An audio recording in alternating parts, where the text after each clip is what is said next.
കൂട്ടുകാരെ, ഇന്ന് നമ്മൾ പുതിയൊരു റെസിപ്പിയായിട്ടാണ് വന്നേക്കുന്നത്. പുതിയതെന്ന് പറയാൻ പറ്റില്ല. നമ്മുടെ ചാനലിൽ നേരത്തെ നമ്മൾ തീയൽ ഇട്ടിട്ടുണ്ടായിരുന്നു, എല്ലാവരും കണ്ടിട്ടുണ്ടാവുമെന്ന് വിചാരിക്കുന്നു. അപ്പോൾ ഇന്ന് ഒരു വെറൈറ്റി തീയൽ ഉണ്ടാക്കാനാണ്. അപ്പോൾ അന്ന് നമ്മൾ കിഴങ്ങ്, ചെറിയ ഉള്ളി, തക്കാളിക്ക ഒക്കെ ഇട്ടിട്ടാണ് അന്ന് തീയൽ നമ്മൾ വെച്ചിരുന്നത്. ഇന്ന് നമ്മൾ പുതിയ 2 ഐറ്റവും കൂടെ അതിനകത്ത് ചേർക്കാൻ പോവുകയാണ്. കിഴങ്ങിനെ ഒഴിവാക്കിക്കൊണ്ട്. ഇത് നിത്യവഴുതനം പറയും, കാരണം വീട്ടിലുണ്ടെന്ന് തോന്നുന്നു. ഇവിടെ ഇതിന് നിത്യവഴുതനം എന്നാണ് പറയുന്നത്. ഇനി വേറെ പേര് വല്ലതും ഉണ്ടോ എന്ന് എനിക്കറിയില്ല.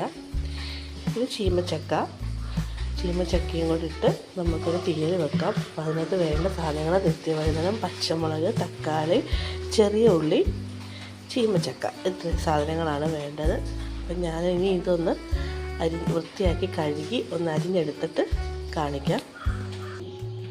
ഞാൻ എല്ലാം അരിഞ്ഞെടുത്തിട്ടുണ്ട്, വൃത്തിയായിട്ട് കഴുകി. നിത്യവഴുതനവും ചീമച്ചക്കയും തക്കാളി, ചെറിയ ഉള്ളിയും പച്ചമുളകും എല്ലാം വൃത്തിയായിട്ട് അരിഞ്ഞെടുത്തിട്ടുണ്ട്. ഇനി നമുക്കിതൊന്ന് അടുപ്പിലോട്ട് വെക്കാം. നമുക്ക് ചട്ടി വെച്ചിട്ടുണ്ട്. ഈ ചട്ടി ഒന്ന് ചൂടാകുമ്പോഴത്തേക്ക് അതിലേക്ക് വെളിച്ചെണ്ണ ഒഴിച്ചു കൊടുക്കാം. ചട്ടി ചൂടായിട്ടുണ്ട്, അതിലേക്ക് നമുക്ക് വെളിച്ചെണ്ണ ഒഴിച്ചു കൊടുക്കാം. വെളിച്ചെണ്ണ ഒന്ന് ചൂടായി വരുമ്പോഴത്തേക്ക് നമുക്ക് അതിലേക്ക് കടുക് ഇട്ട് കൊടുക്കണം.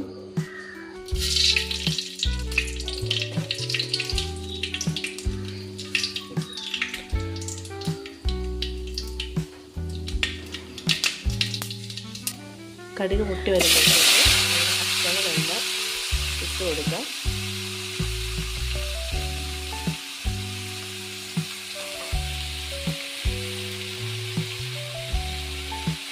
ഇനി അതിലേക്ക് ആവശ്യത്തിന് ഉപ്പ് ഇട്ട് കൊടുക്കാം. കുറച്ച് മഞ്ഞൾപ്പൊടിയും കൂടെ പച്ചമുളക് വേകുമ്പോൾ ഇട്ട് കൊടുക്കാം.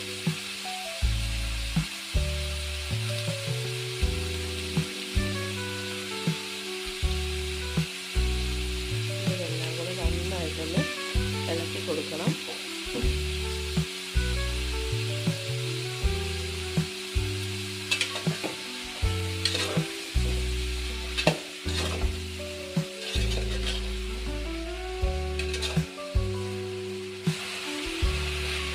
അപ്പം നമുക്കിനി ഈ കഷ്ണങ്ങളെല്ലാം ഒന്ന് ആവിയിലിരുന്നൊന്ന് വെന്ത് വരട്ടെ.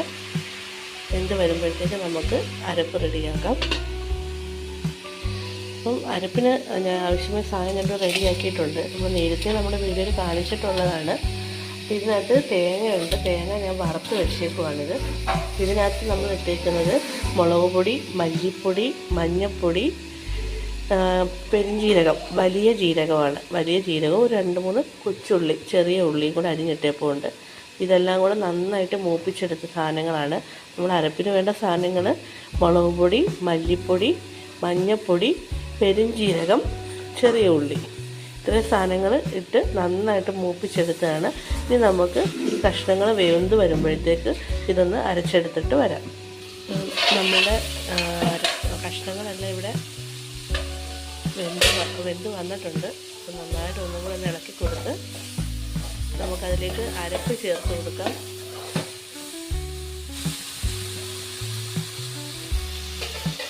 നമുക്ക് അതിലേക്ക് അരപ്പ് ചേർത്ത് കൊടുക്കാം. കഷ്ണങ്ങളെല്ലാം വെന്ത് കുഴഞ്ഞിട്ടുണ്ട്. നമുക്ക് അരപ്പ് ചേർത്ത് കൊടുക്കാം.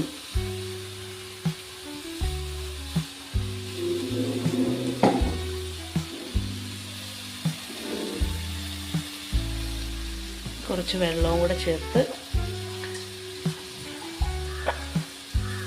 നന്നായിട്ട് ഇളക്കി കൊടുക്കാം.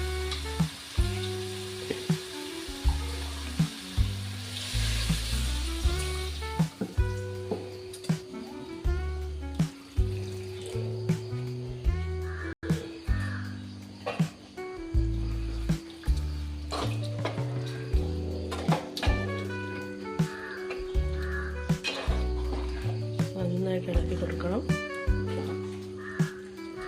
നമുക്ക് കറിക്ക് ആവശ്യമായ വെള്ളം ഇപ്പോൾ ഇട്ട് ഒഴിച്ചു കൊടുക്കാം.